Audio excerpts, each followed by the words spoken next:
distinguished guest, the President of the United States.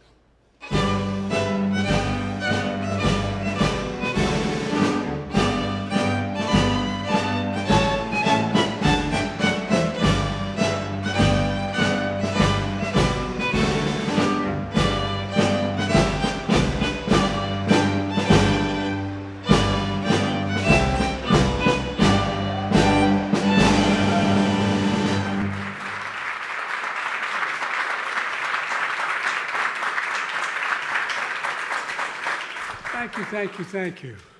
Please sit down. I want to get through this real quick. I'm anxious to see the show. Secretary Toro, Secretary Kendall, Deputy Secretary, Red Chair. I tell you, we got a lot of important people here tonight. Most importantly to our veterans and the families, and their family and caregivers and survivors. You know, I mean this sincerely, it's truly an honor to be here with all of you on the eve of such a solemn anniversary. The attack on Pearl Harbor, as a kid growing up, I heard so much about it. And it changed literally the future of the world and our nation and our own family. Like so many other brave women and men in our country, shortly after the attack, my mother, who was the number 3, had four brothers. And they all went down literally the next day, on Monday, and joined the United States military. One of them, one of my uncles, was an aviator who was killed in the war, and another one was denied because he had a serious health problem. They wouldn't take him. My uncle Ambrose Finnegan, he joined the U.S. Army Air Corps and a few dozen missions across the Pacific. And in 1944, during one of those missions, his plane crashed off the coast of Papua New Guinea. General MacArthur, who commanded the U.S. forces in the Southwest Pacific at the time, sent my family a condolence letter honoring my uncle's sacrifice. And the general wrote, "He died serving in a crusade from which the better world will all come." And I think a better world did come, but because of the sacrifices of so many. Ladies and gentlemen, that's why we're here tonight, to remember the souls we lost 83 years ago, to honor the brave Americans, the greatest generation who stepped up to serve every single day that followed, and to recommit to building a better world for which they fought, and many of them died, as you know. How many of you lost someone in your family in World War II? I know you may. As my mother would say, God love you. As so many of you know, earlier this year I visited Normandy to honor the 80th anniversary of D-Day and urged people everywhere to make this same commitment that was made then. I walked along the beaches where the Americans and our allies turned the tide of that war. I stood up atop the cliff where 225 Rangers risked everything to breach Hitler's Atlantic Wall.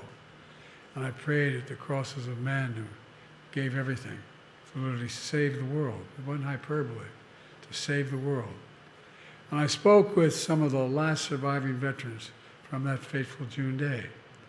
But there's another moment in particular that stayed with me.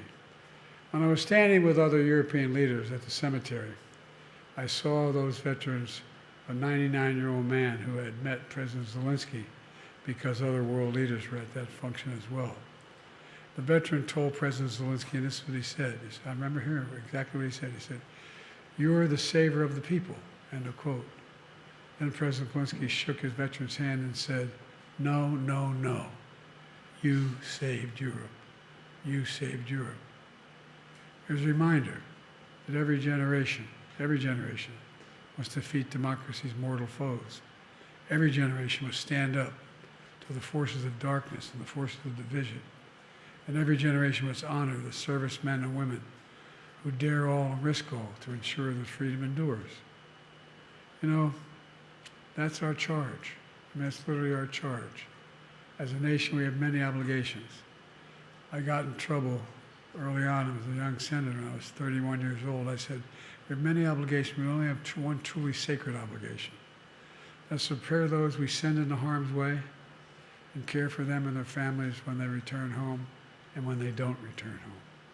It's an obligation, not based on party or based on politics. It's an obligation, a promise that unites us all. And over the last 4 years, I've worked to make good on that promise every single day. We brought veterans' homelessness and veterans' unemployment down to historic lows. We invested record resources to reduce the scourge of veteran suicide. More people dying of suicide than any other cause in the military. We delivered more benefits to more veterans than ever before in all of VA history. And we ensured all World War II veterans were eligible for VA health care. We passed more than 35 bipartisan laws to support veterans and their families. That includes the PACT Act, the most significant law our nation and our nation's history to help millions of veterans who were exposed to toxic burn pits during the military service. We not only did it for that generation, for all subsequent generations, including all those in my generation exposed to Agent Orange and my son's generation exposed to toxic fumes coming from those burn pits. And it matters. Let me close with this.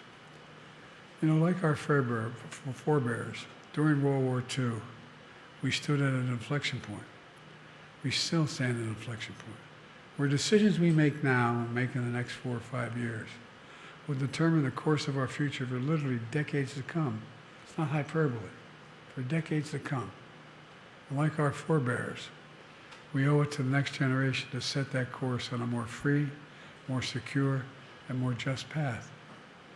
To do that hard work, General MacArthur said those years ago, from which a better world for all will come. I want to thank everyone in this room, and I mean it from the bottom of my heart, who dedicated their lives to this nation, and to all those who serve today to continue the work of protecting our nation, of defending our democracy, of ensuring that government of, by, and for the people long endures. I understand we have a veteran here. I don't see him. I wanted to say hello to him before he leaves, who's 101 years old. Where is he?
Please be seated.